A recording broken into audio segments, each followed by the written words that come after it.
దాదాపు 14 సంవత్సరాలు అరణ్యంలో జీవితం గడిపిన వాళ్ళు పద్మ తర్వాత మైను కుటుంబం మీద మమకారంతో అన్నకి జైలు పాలు చేసిన తర్వాత పార్టీ ఎక్కడైతే స్పందించలేదో దాంతో వాళ్ళు తిరిగి జనజీవన సంస్థ కలిసిన తర్వాత కొంతమంది నక్సలెట్లు సెటిల్మెంట్ చేసుకు బతుకుతుంటే వాళ్ళు మాత్రం సాధారణ జీవితం గడుపుతున్నారు. వాళ్ళ జీవన విధానం ప్రస్తుతం ఎలా కొనసాగుతుంది, 2014లో లొంగిపోయిన తర్వాత 2024 వరకు వాళ్ళ జీవనం ఎలా కొనసాగుతున్న విషయాన్ని మైను తర్వాత పద్మగారిని తెలుసుకున్నాం.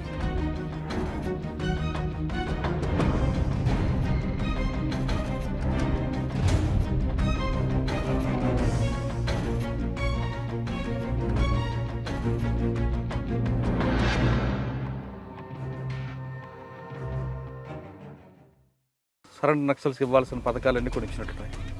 కానీ కొంతమంది నక్సలెట్లు మీ మాజీలు అని చూపించుకుంటూ సెటిల్మెంట్ చేసుకుంటూ దందాలు చేసేవారు. ఆ క్రమంలో మీకు నయీం అనే వ్యక్తి ఎదురుపడ్డాడు. మీరు సూర్యం అన్నాను ఒక ఆంబుష్ దీంట్లో ఆయన ప్రాణాలు కోల్పోయాడు. మీరు చేస్తున్న దీంట్లో 76 మంది సిఆర్పిఎఫ్ దళాలది అటాక్ ఉంది. అదే పార్టీ తీర్మానం అది. అంటే మా కంపెనీ నుండి కొంతమంది ఏఓబిపోయినారు. అది మన వాళ్ళు చెప్పినట్టుగా 30 మంది దాకా అటుపోయినారు. మిగిలిన ఒక 50 మంది దాకా ఈయనే ఉన్నారు. దానిలో భాగంగా నేను కూడా ఈయనే ఉన్నా. అది కమిటీ తీర్మానం. ఆ టైంలో గవర్నమెంట్ ఒకటి గ్రీన్ అంట్ అని ఒక పెద్ద ఆపరేషన్ పెట్టింది అన్నట్టు. అది సిఆర్వి ఆర్ సిఆర్సి ఎస్ఎంసి వీళ్ళ ప్రస్తావన తీర్మానం. ఆ తీర్మానం ఎక్కువ కేంద్రీకరణ అయ్యడానికి అంటే మా సిఆర్సి కంపెనీ బెటాలియన్ ఈ రెండు కలిసి పెద్ద ఎత్తున మనం పోలీసుల మీద చేయాలి. మీరు డీకేలో మీరు చేసిన యాక్షన్స్ కొన్ని ఉన్నాయి. దామంజోడి రైల్వే స్టేషన్ కానీ లేదా పోలీస్ క్యాంప్స్ మీద కానీ. అది నీవు అడగలేదు, నేను చెప్తున్నా.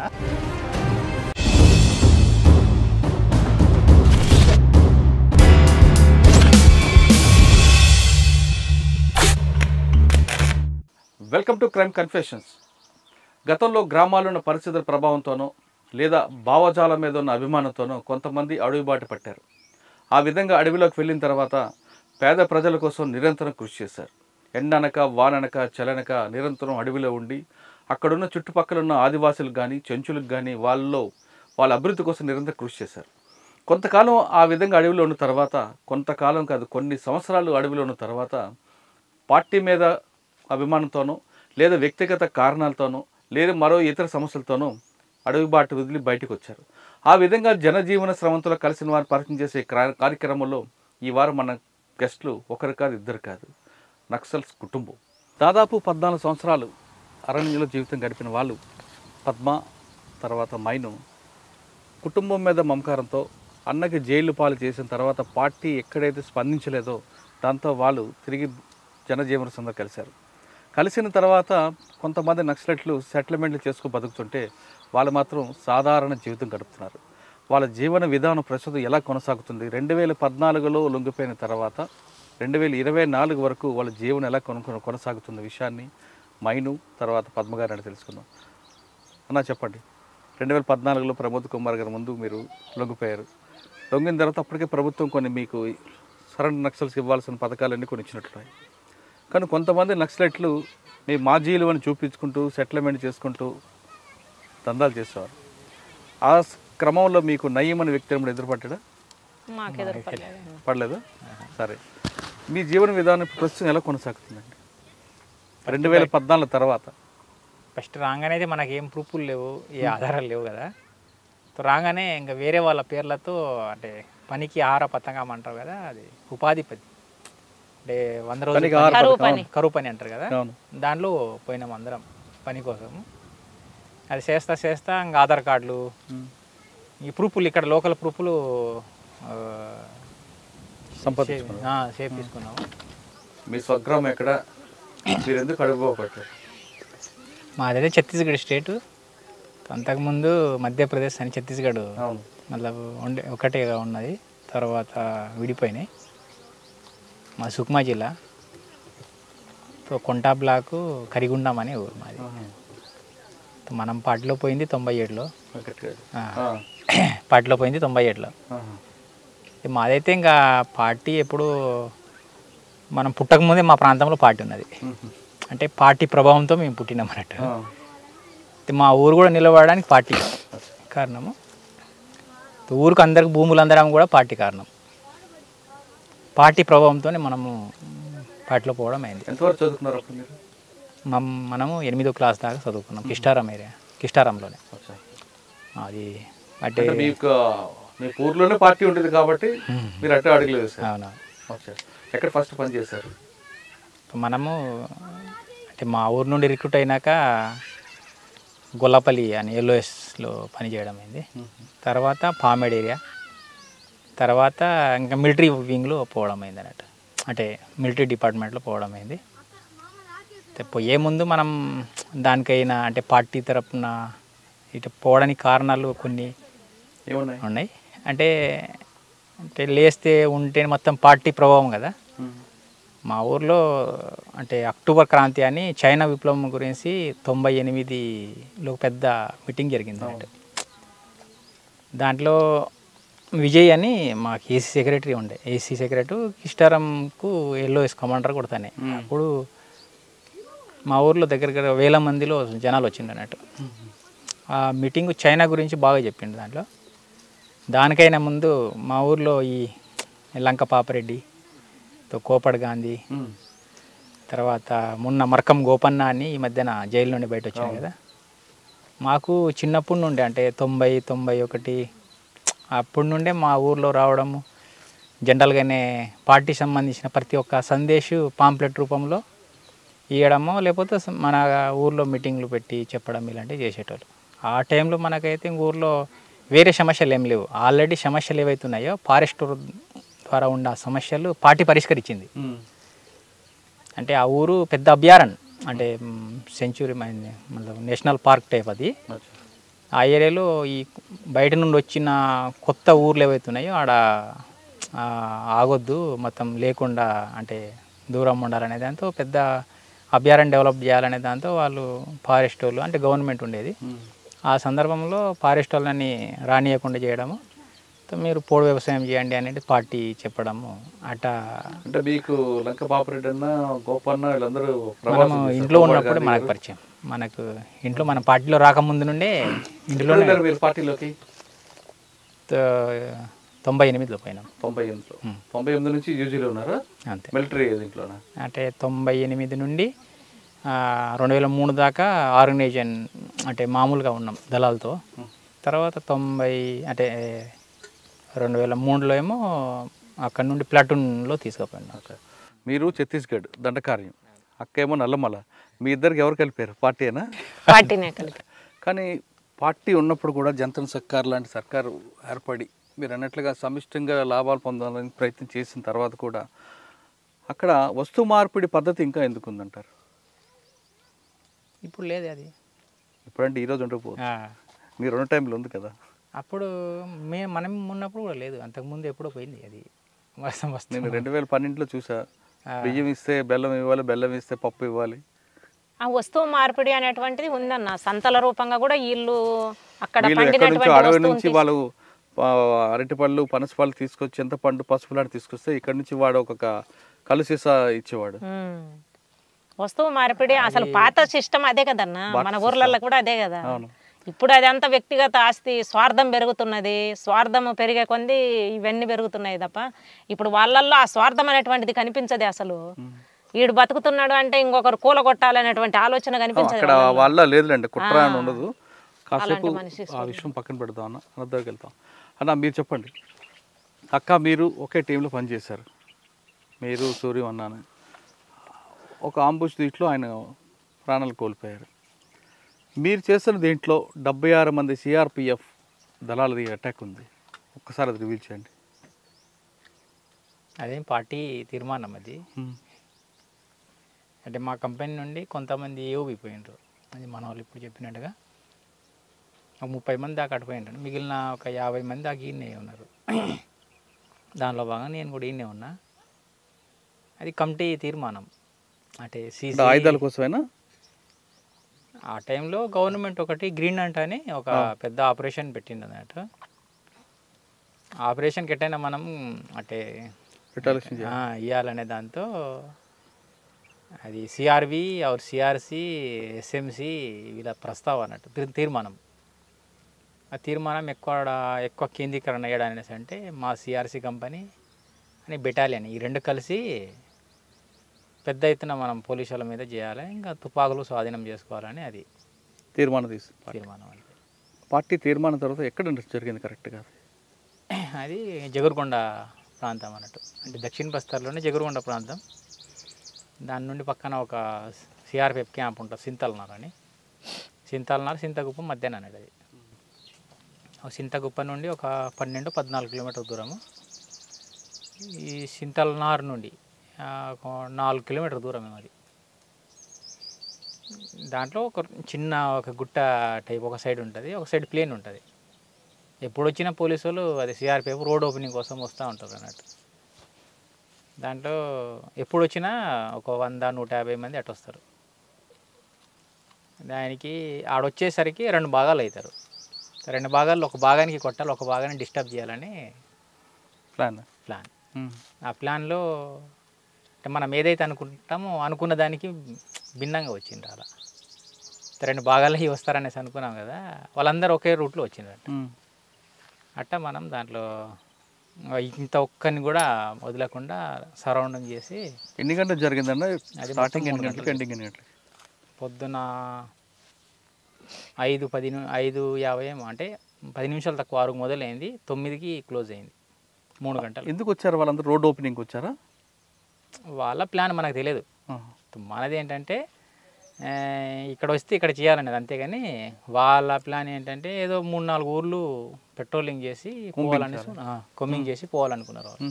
మీరు ఎంతమంది ఉన్నారు, వాళ్ళు ఎంతమంది ఉన్నారు? వాళ్ళు 82 మంది అట. మేము ఇటు ఒక 300 మంది ఉంటాం. అబ్బా. అందులో మీ రోల్ ఏంటి?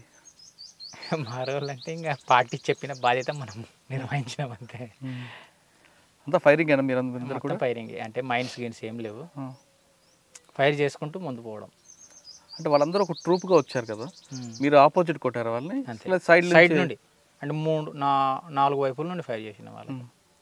అంటే ఇట్లా రౌండ్ చేసినాం కదా. ఆయుధాలు దొరికాయా? దొరికినాయి. దగ్గర 81 తుపాకు దొరికినాయి మొత్తం. ఏకేలు, ఇన్సాసులు ఇలాంటివి దొరికినాయి. 76 మంది చనిపోయారు కదా, ఆ బాడీలు అక్కడే ఉన్నాయి అప్పుడు?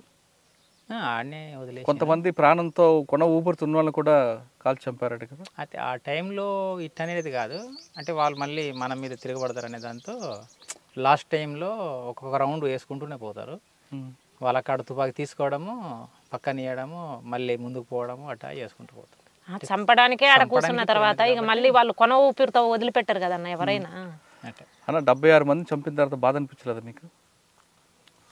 మనకు ఆ టైంలో మనకు బాధలు గీదలు ఏముంటాయి, ఎందుకంటే ఇంకా ఊర్లో అటు తాడమెట్ల అనే ఊరు ఉంది, దగ్గర ఒక 70 ఇండ్లకు తగలబెట్టిండ్రు వాళ్ళు. అంటే సిఆర్పిఎఫ్, ఎస్పీఓలు, సల్వాజుడు గుండలు, తర్వాత తిమ్మాపురం అనే ఊరికి మొత్తం దగ్గర ఒక ఇటు 90-100 ఇండ్లకు తగలబెట్టాను. అలాంటి కసి ఉంది కదా, అంటే వాళ్ళకు పోయి అంటే ఆ ఏరియాలో పోయి వీళ్ళు చేస్తూ ఉంటే వీళ్ళని ఖచ్చితంగా ఏదో కూడా చేయాలనే దాంతో ఉన్నది. సల్వార్జుడం సంబంధించిన మహేందర్ తనయ్య, మహేందర్ కర్మ ఆ అటాక్ వచ్చి చెప్పండి సార్. మహేంద్ర కర్మ అటాక్లో మనం లేరా? కానీ మీకు తెలుసట కదా? తెలుసు, కానీ మనం ఎక్కడో ఒడిశాలో ఎక్కడో మా కంపెనీకి తీసుకుపోయాడు, మనకు తెలియదు పెద్దగా. అంటే మా కంపెనీలో ఒక భాగం ఈడు ఉన్నది కాబట్టి వాళ్ళు చెప్పింది అంతే. ఓకే. 76 మంది సిఆర్పిఎఫ్ అటాక్ తర్వాత మైను పేరు ఒకసారి మారుమోగింది. పోలీసులంతా ఎందుకు టార్గెట్ చేస్తారు? అది ఇది ఒక విషయమేనా, లేదు ఇంకా చాలా టాపిక్లు ఉన్నాయి అందులో? అంటే మనకు ఆల్రెడీ కంపెనీ బాధ్యులుగా ఉన్నాం కాబట్టి. బాధ్యత మాది మిలిటరీ రంగం కదన్నా. మిలిటరీ రంగం అయిన తర్వాత పార్టీ ఏ నిర్ణయం తీసుకున్నా దాన్ని చేయాల్సిందే. మేము చెయ్యము ఈ రంగంలో. మాది మిలిటరీ రంగం. మిలిటరీ రంగం అంటే పార్టీ వాళ్ళని ఇన్ఫార్మర్ను చంపమన్నా ఇన్ఫార్మర్ను చంపాలి. ఈడ పెత్తందారి అంటే ఆ పెత్తందారిని చంపాలి. ఈడ మీరు ఆంబూసి కూర్చొని పోలీసులను చంపాలంటే పోలీసుల కోసమైనా చేయాలి. లేదు ఓన్లీ చంపడం కోసమే మనం వెళ్ళాలి, మనకు వెపన్స్ దొరక్కపోయినా పర్వాలేదు అనుకుంటే దానికైనా వెళ్ళాల్సిందే. అప్పుడు ఇంకా పాపభీతి అనేటువంటిది. ఎందుకంటే ఒక మనిషి చనిపోతే ఎవరికైనా పాపమే. ఇప్పుడు వాళ్ళకు మాకు వ్యక్తిగత కక్షలు ఏం లేవు కదా పోలీసులకు మాకు. కాబట్టి కానీ మేము ఒకవైపు ఒక వర్గాన్ని కాపాడడం కోసం మేము చేస్తున్నాం, వాళ్ళు ఒక వర్గాని కోసం వాళ్ళు వస్తున్నారు. కాబట్టి ఫైరింగ్ స్టార్ట్ అయిన తర్వాత మేము గాయాలైనా మమ్మల్ని వదిలిపెట్టరు మేము దొరికినా. ఇప్పుడు అదే అంబుష్లో మా కామ్రేడ్స్ కూడా చనిపోయిండ్రు.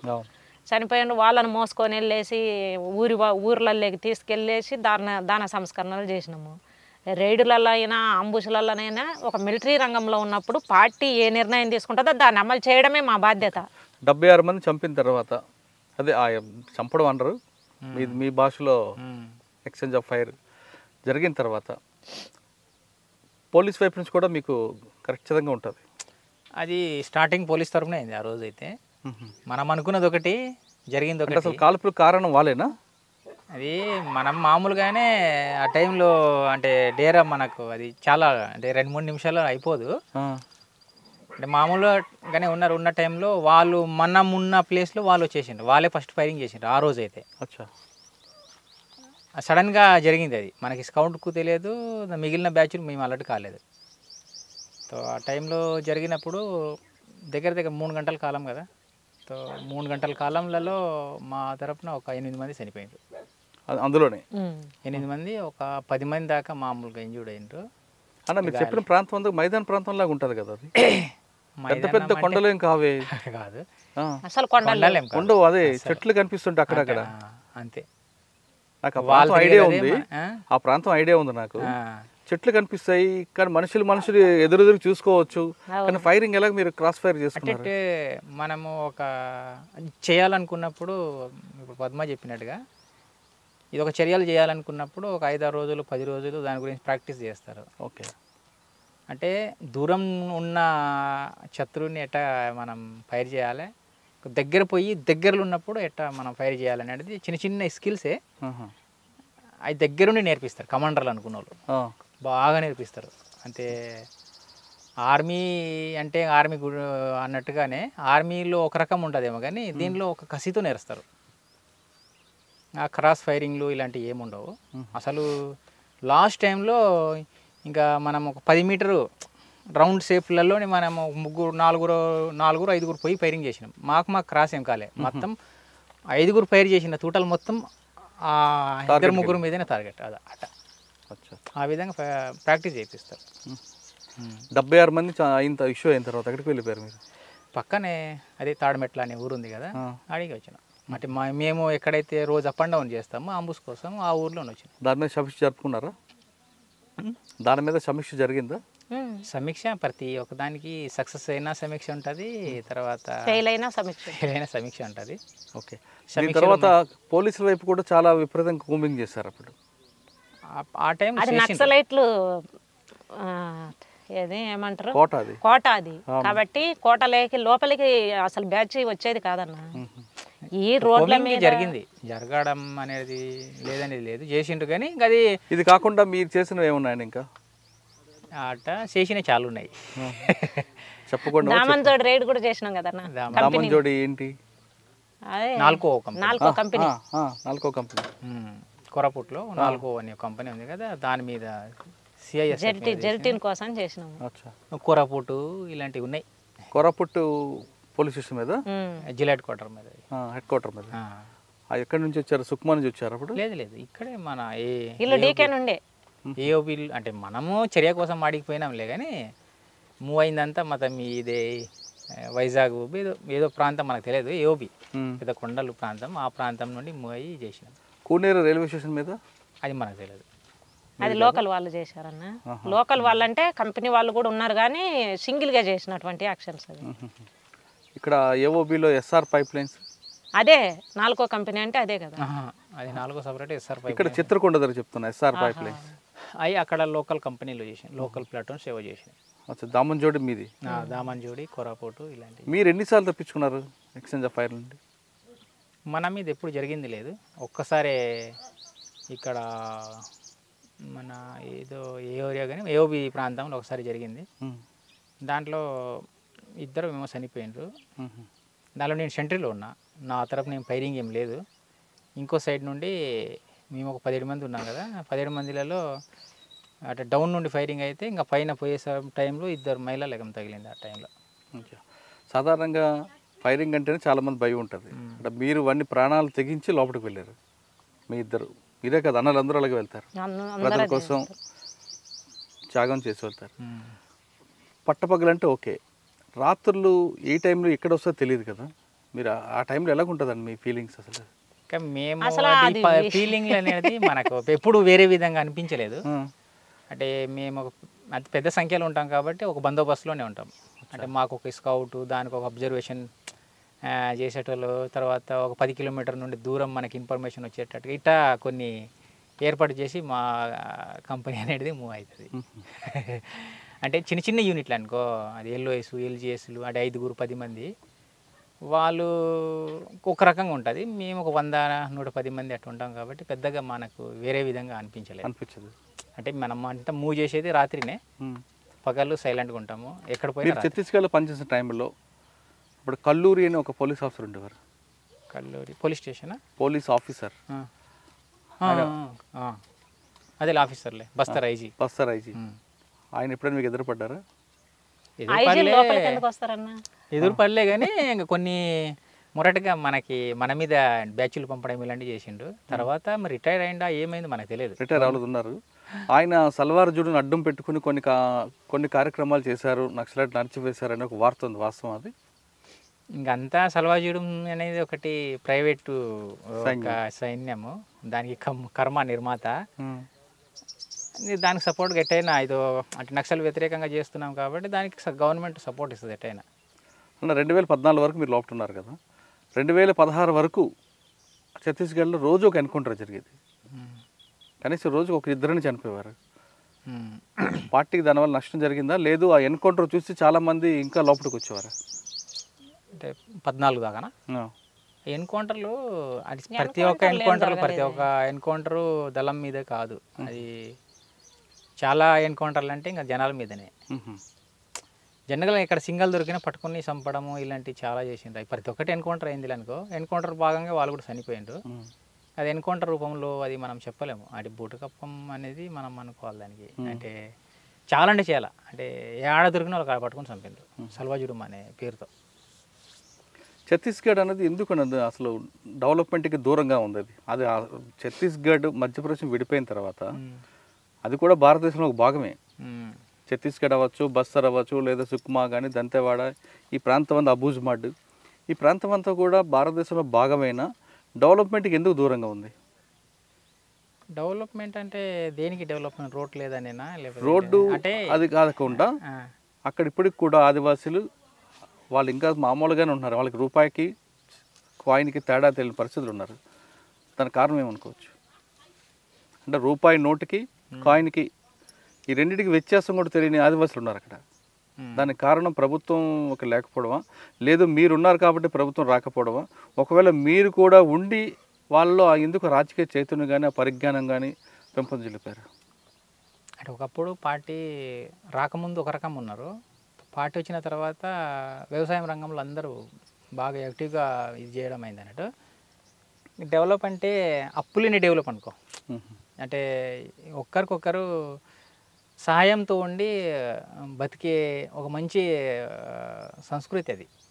అంటే ఆ ప్రాంతంలో డెవలప్ అంటే ఏదో బిల్డింగ్ కడితేనే డెవలప్, లేకపోతే రోడ్డు ఉంటే డెవలప్ కాదులేండి. తర్వాత ఏదో ఇంకా మొత్తం పెద్ద ఎత్తున వెహికల్స్ ట్రాన్స్పోర్ట్ వ్యవస్థ ఉంటే డెవలప్ అనేది కాదు. ఆ ప్రాంతంలో అది ఒక డెవలప్ అనుకో. ఆ విధంగా అంటే ఎవరికి ఒక ఎకరా పొలం లేదు అనేది ఎవరికి లేదు, ఒక్కరికి పొలం పంపించింది చేసింది. తర్వాత ప్రతి ఒక్కరు వ్యవసాయం చేస్తారు, ప్రతి ఒక్కరు సమానం బతకాలనే ఉద్దేశంతో ఉంటున్నారు అన్నారు దాంట్లో. ఇంకా దానికి డెవలప్ అన్డెవలప్ అనేది దాంట్లో ఏం తేడా లేదు. బయట నాలెడ్జ్ లేదు తప్ప మామూలు జీవనానికి సంబంధించిన డెవలప్మెంట్ అన్ని రకాలు ఉన్నాయి వాళ్ళకి. అక్కడ పార్టీ జనతను సర్కారం పెట్టింది, దాని యొక్క ప్రయోజనం ఎలా జరిగిందంటారు?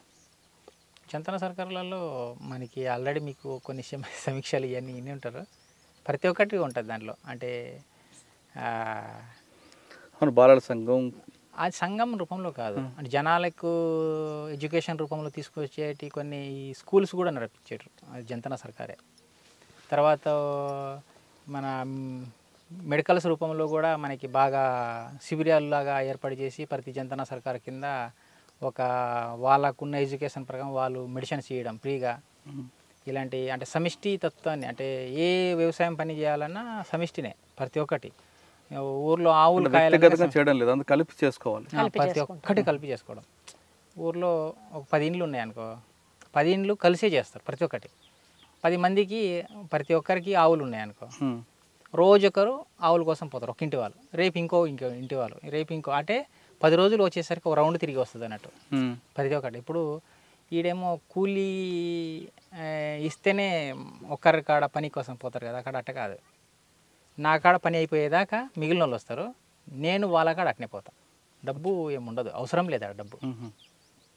ఓన్లీ ఏమో బట్టలు కొనడానికి, ఉప్పు కొనడానికి తప్ప మిగిలిన అన్నీ ఆడనే చేసుకుంటారు. ఇప్పుడు మీకు ప్రభుత్వం భూమి ఇచ్చింది కొంత భాగం, ఆ భాగంలో ఏం పండిస్తున్నారు, దీన్ని ఒక షేపుకు తీసుకొచ్చారు. ఈ షేపుకు రావడానికి మీరు ఎంత పడ్డ కష్టం ఏంటి అన్న? మాకు గవర్నమెంట్ భూమి ఇచ్చే నాటికి అది అక్కడ ఉన్నటువంటి బీడు భూములుగానే ఇది ఉన్నది. ఇక్కడ మేము కరువు పని కింద పని పెట్టేసుకున్నాం, కలెక్టర్ను అట్లా అడిగేసి కరువు పని కింద ఏపీఓని అడిగేసి ఇది కరువు పని కింద పెట్టించి మాకేమన్నా రాళ్ళు తీసే పని చేయించండి అన్న, లేకపోతే ఈ భూమి మేము చేసుకోలేమని చెప్పేసి అన్నాము. అట్లా కరువు పని కింద పెట్టించిండ్రు.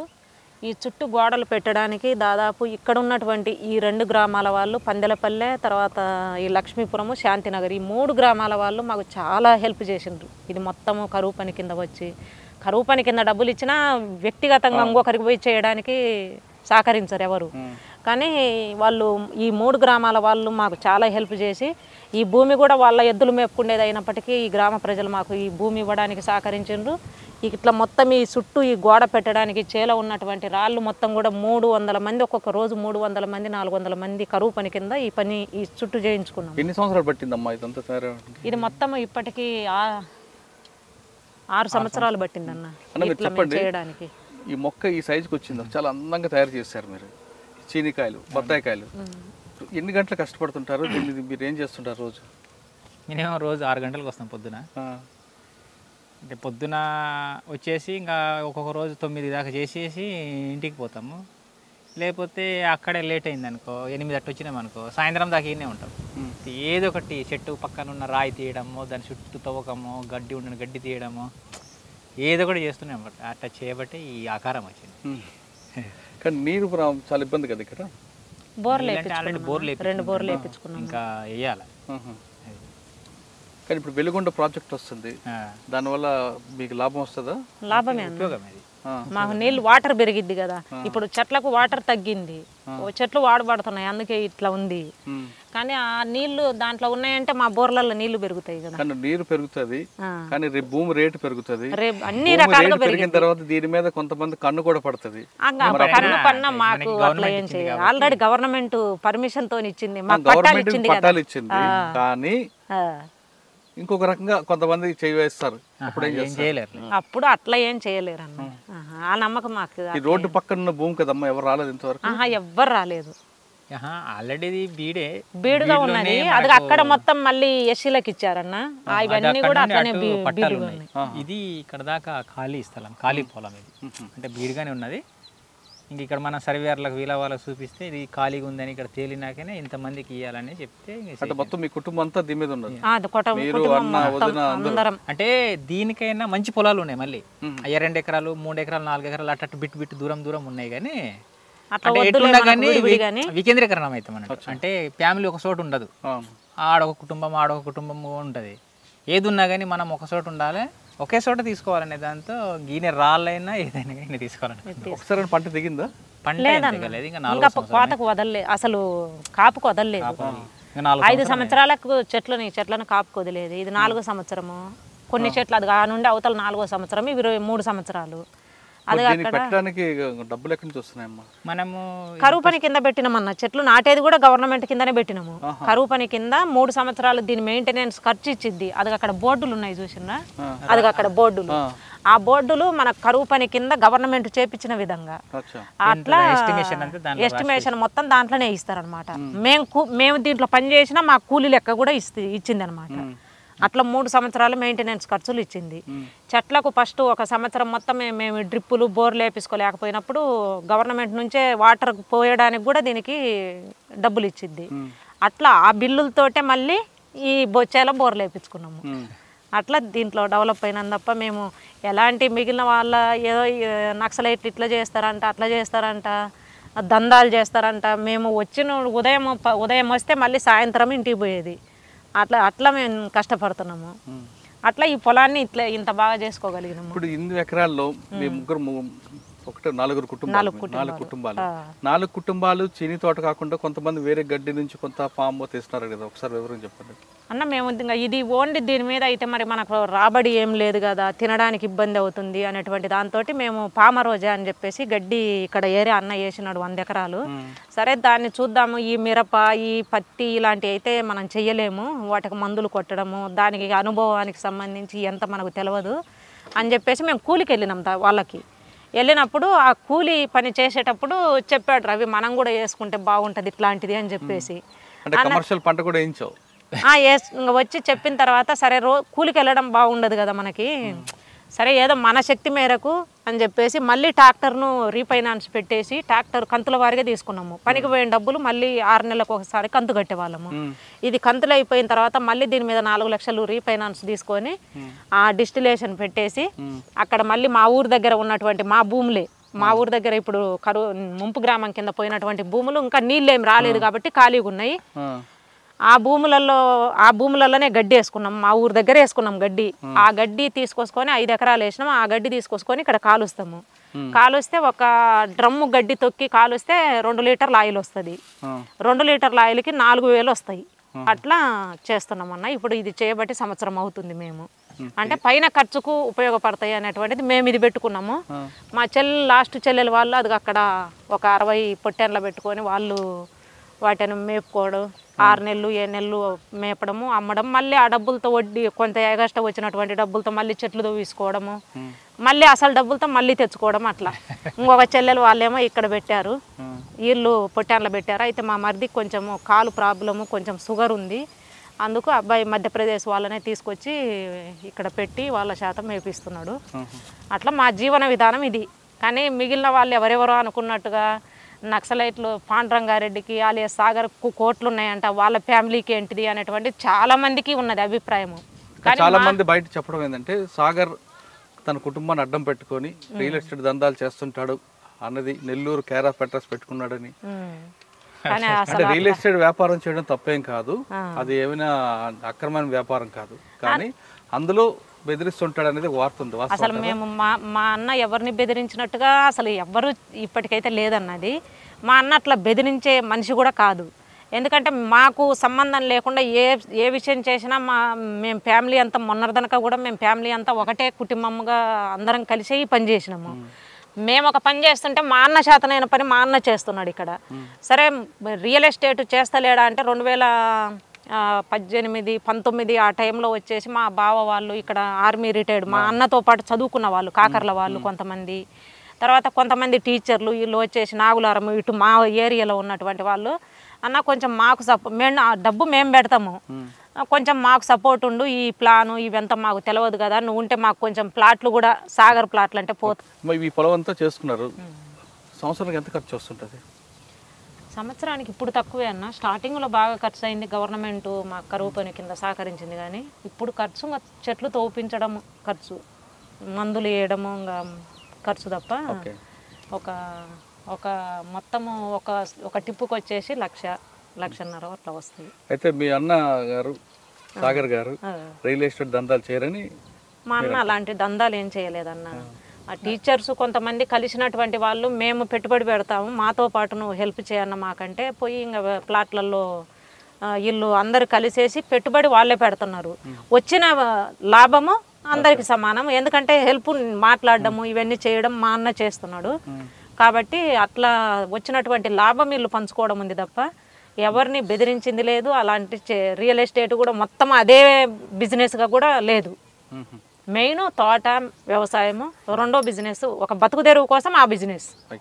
అన్న మీరు చెప్పండి, మీరు డీకేలో మీరు చేసిన యాక్షన్స్ కొన్ని ఉన్నాయి, దామంజోడి రైల్వే స్టేషన్ కానీ లేదా పోలీస్ క్యాంప్స్ మీద కానీ ఒకసారి గుర్తించుకొని చెప్పండి.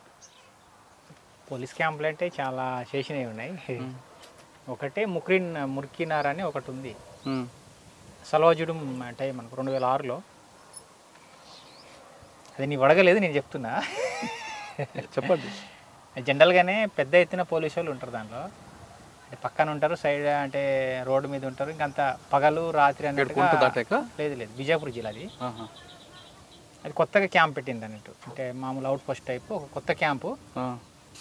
దాంట్లో అది కూడా పార్టీ తీర్మానమే అనుకో, మన తీర్మానాలు ఏముండవు. అవును, అది సల్వాజుడం వ్యతిరేకంగా చేసిన ఒక చర్య అన్నట్టు. అది అటు నుండి మాడ్ నుండి ఒక కంపెనీ వచ్చింది, ఇక్కడ నుండి రెండో కంపెనీ, అంతా కలిసి చేయడానికి పొద్దున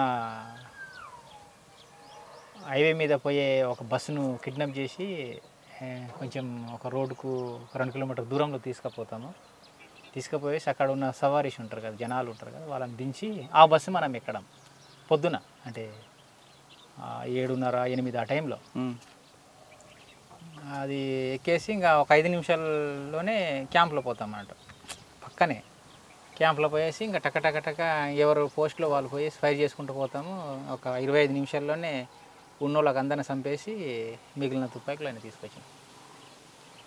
అది వాళ్ళ వీక్నెస్ ఏంటంటే, మావోయిస్టు జనరల్గా అంటే పార్టీ వాళ్ళు ఎప్పుడు జనరల్గా రాత్రి వచ్చి చేస్తారు, క్యాంపుల మీద దాడి చేస్తారు కదా. అందుకే వాళ్ళు రాత్రి చుట్టూ కాపులో ఉంటారు. అయితే ఉన్న ఒక 70 మంది 80 మంది ఉన్నారు పోలీసు వాళ్ళు, వాళ్ళందరూ రాత్రిపూట మేలుగుతూ ఉంటారు, పొద్దున పడుకుంటారు, పగలు పడుకుంటారు. అది మీరు అది వాళ్ళ అవకాశంగా ఉన్నారు.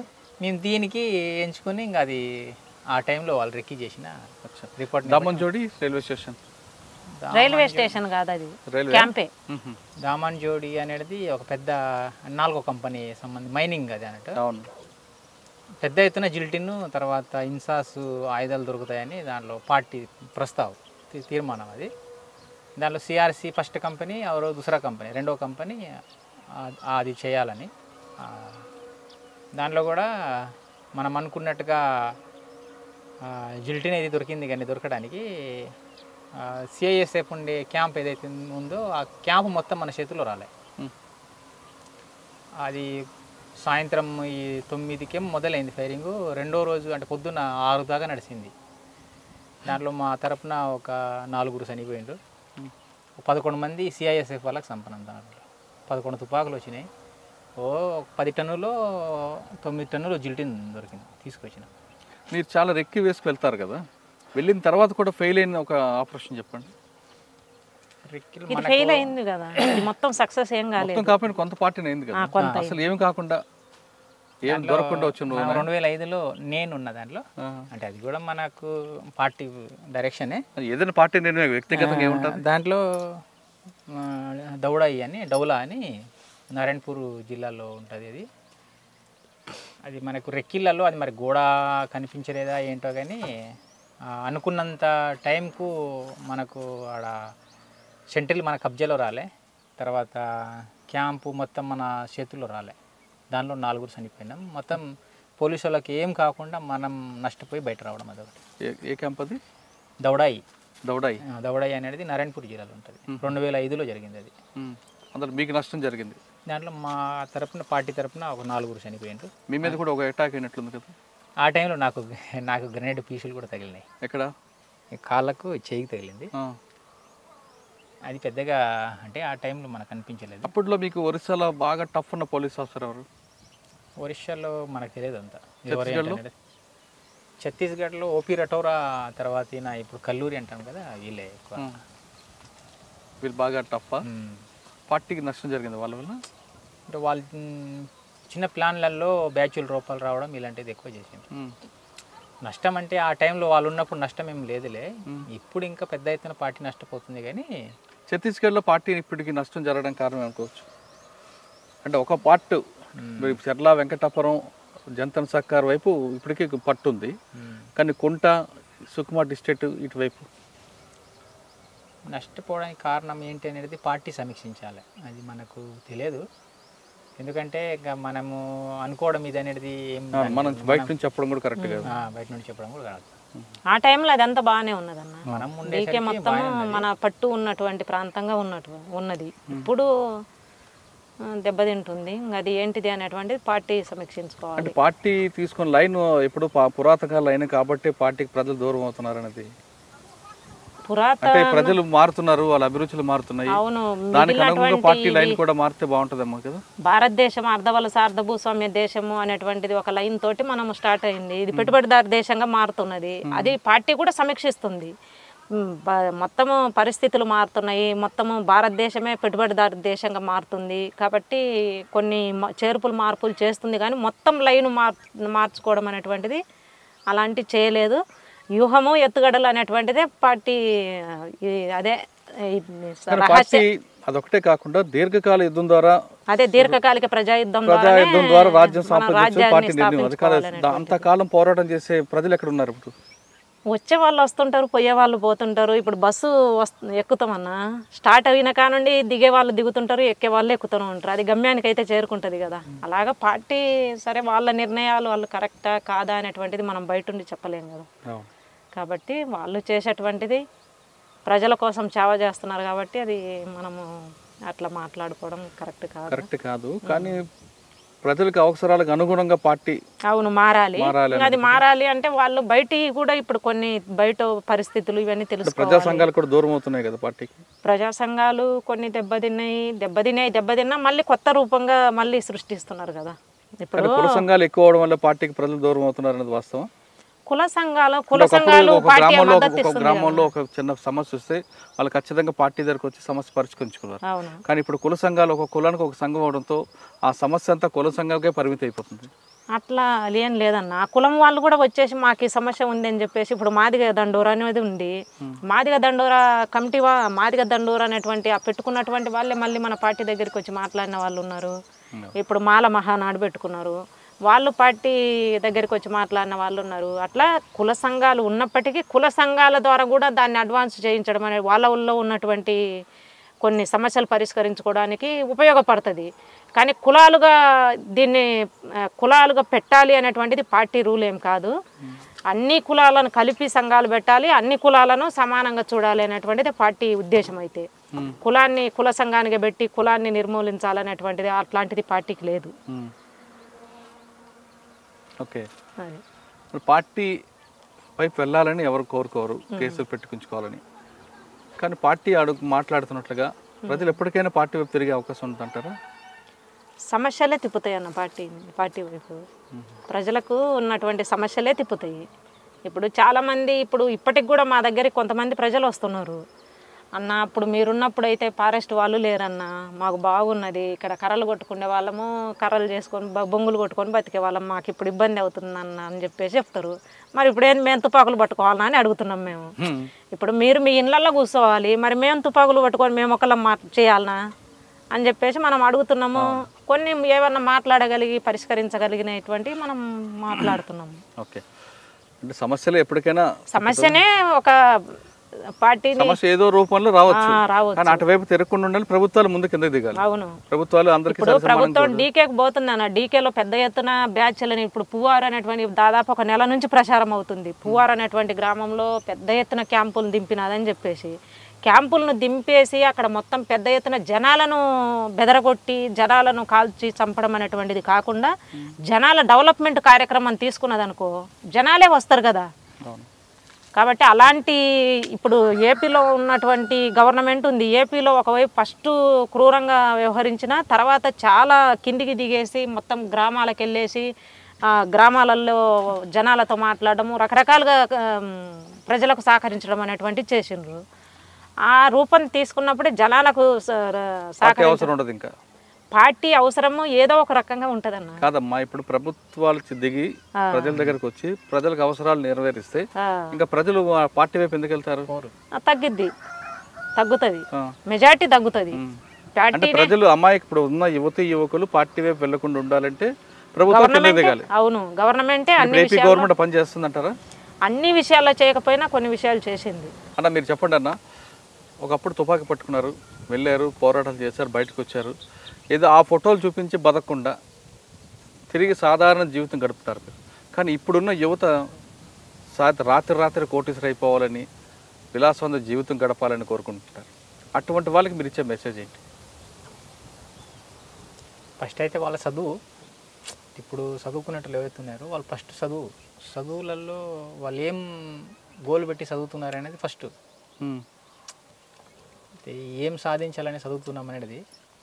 సో ఆ క్రమంలో కొంతమంది సాధిస్తాం, కొంతమంది సాధించలేము. సో నాకు అది సాధించలేను అనేది కొంతమంది నిరాశపడి ఇంకా వేరే విధంగా కావడం కాకుండా వాళ్ళు చేయగలిగేటి చాలా ఉంటాయి. మనము మనిషి అన్నప్పుడు రెండు కాళ్ళు 2 చేతులు ఉన్నాయి. దానికి ఆలోచించడానికి మైండ్ ఉంది. ఈ 4 ఉంటే చాలు, మనం ఎక్కడైనా ఏదైనా చేసుకుని బతుకుతాం. నేను పాటి నుండి బయట వచ్చేటప్పుడైనా నాకు రావడానికి ఇష్టం లేదు ఫస్ట్, కానీ అన్నది కదా పద్మ, అదే సరేలే మనం కులం అనుకొని మనం పెళ్లి చేసుకున్నాం, దీనికైనా మనం ఇది ఉండాలనే దాంతో నేను బయట రావడం అయింది. ఇక్కడ పోయినాక బతకడం ఏంటిది అనేది చాలామంది క్వశ్చన్గా అడిగిండ్రాడ. మన జంపన్ అయితే చాలా అడిగింది నాకైతే, అక్కడ పోతే బతకడం ఏంటిదని. జంపన్న అని మోడెం బాలకృష్ణ, తర్వాత ఇంకా అక్కడ 2-3 ఉన్న సీసీ వాళ్ళు, బతకడం కష్టం అవుతుంది అనేది. తర్వాత అదే కాకుండా బయట వచ్చినప్పుడు కూడా ఆఫీసర్లు కూడా అడిగిండ్రు, అంటే నువ్వు జాబ్ తీసుకుంటే బాగుంటుంది, మీ లైఫ్ సెటిల్ అవుతుంది అనేది. నాకు ఏ జాబ్ వద్దు, మేము ఏదో ఒకటి చేసి బతకడానికి మాకు వేరే ఎవరు చెప్పాల్సిన అవసరం లేదు, మేము ఏదో ఒకటి బతకోవచ్చు మేము బతకడానికి అనే అదే సంకల్పంతో ఉండి ఇంకా 0 నుండి మేము స్టార్ట్ అయినాం ఇక్కడ. సో ఈ స్థాయిలో మనం దీనికి డెవలప్ చేయడమైనా, సో వచ్చే రోజుల్లో మేము ఇట్లా బతకగలుగుతామని మేము మా కాళ్ళలో మేము నిలబడి వేరే వాళ్ళకి చెప్పడానికైనా మా జిద్దే మా కష్టమే. చదువుకునేటోళ్ళైనా రేపు ఉద్యోగం రాలేదని వాళ్ళు బాధపడాల్సిన అవసరం లేదు, వేరే ఏదో ఒకటి చేసుకుని బతకవచ్చు. బిజినెస్లు చాలా రకాలు ఉన్నాయి, ఇప్పుడు వచ్చిన బిజినెస్లలో తో చాలా రకాలు ఉన్నాయి. ఇంకా వాళ్ళు ఆల్రెడీ విద్య ఉంది కాబట్టి విద్యని ఉపయోగించి వాళ్ళు ఉన్న నాలెడ్జ్ని జోడించి ఏదో ఒకటి చేసి బతకడానికి. ఒక మనిషి బతకాలంటే నేరం చేయాలని అవసరం లేదంటున్నారు మైను. అలా అని తుపాకీ కూడా పట్టాల్సిన మరీ అంతగా అవసరం లేదని చెప్తున్నారు. తను 0 స్థాయి నుంచి వచ్చాను, ఈరోజు తన కాళ్ళ మీద నిలబడడం కాకుండా మరో 10 మందికి ఉపాధి కల్పించే స్థాయికి ఎదిగానని చెప్తున్నారు. మనిషిలో సంకల్ప బలం గట్టిగా ఉంటే ఏ పనిని సాధించవచ్చు అనే దానికి బెస్ట్ ఎగ్జాంపుల్ మైనం అలియాస్ రవి. ఎక్కడో ఛత్తీస్గఢ్లో పుట్టి ప్రజల కోసం లోపలికి వెళ్ళి పార్టీ ఆదేశాల మేరకు కొన్ని కార్యక్రమాలు చేపట్టిన తర్వాత పెళ్లి చేసుకుని బయటకు వచ్చి సాధారణ జీవితం గడుపుతున్నాడు. మిగతా మాజీ నక్సలైట్ లాగా దందాలు చేసుకుంటూ కాకుండా తిరిగి సాధారణ రైతు కుటుంబంలా పనిచేస్తూ 10 మందికి ఆదర్శం నిలుస్తున్నాడు. ఇక పద్మక్క కుటుంబం మొత్తం అడుగుకి వెళ్ళారు. కేవలం ప్రజల కోసం వెళ్ళారు తప్ప వాళ్ళు వ్యక్తిగతంగా సంపాదన కోసం స్వార్థం కోసం వెళ్ళలేదు. లోపలికి వెళ్ళిన తర్వాత తల్లిని వదిలిని కట్టుకున్న భర్తని కూడా కోల్పోయారు. అయినా మనోధైర్యం కోల్పోకుండా ఆమె ఖచ్చితంగా మరొక పెళ్లి చేసుకొని సాధారణ జీవితం గడుపుదామంటూ బయటకు వచ్చి ఆమె ఈరోజు మైనుతో కలిసి కుటుంబం అంతా మైనుతో పాటు అన్న చెల్లెలు అందరూ కలిపి ఆ 8 మంది ఒక మామిడి తోట, ఒక బత్తాయి తోటని రకరకాల కార్యక్రమాలు చేపట్టారు. మహిళ తలుచుకుంటే సాధించలేనిది ఏదీ లేదు అంటూ అని చెప్పడానికి బెస్ట్ ఎగ్జాంపుల్ పద్మక్క చేస్తున్న కార్యక్రమం 10 మంది మహిళలకి ఆదర్శంగా ఉండాలని కోరుకుందాం. ఆమె చెప్తున్నట్లుగా ప్రతి మనిషికి ఒక కష్టం ఉంటుంది, ఒక సుఖం ఉంటుంది. కష్టం వచ్చిన వెంటనే ఆత్మహత్య పరిష్కారం కాదు అంటూ ఆమె తనకున్న అనుభవాలన్నీ చెప్తారు. ఇది ఈ వారం పద్మక్కతో పాటు మైను యొక్క మాజీ నక్సలైట్ యొక్క ఎక్స్క్లూజివ్ ఇంటర్వ్యూ. వచ్చే వారం మరో గెస్ట్లో మళ్ళీ కలుద్దాం. అంతవరకు నమస్తే. థ్యాంక్ యూ అన్న. Thank you.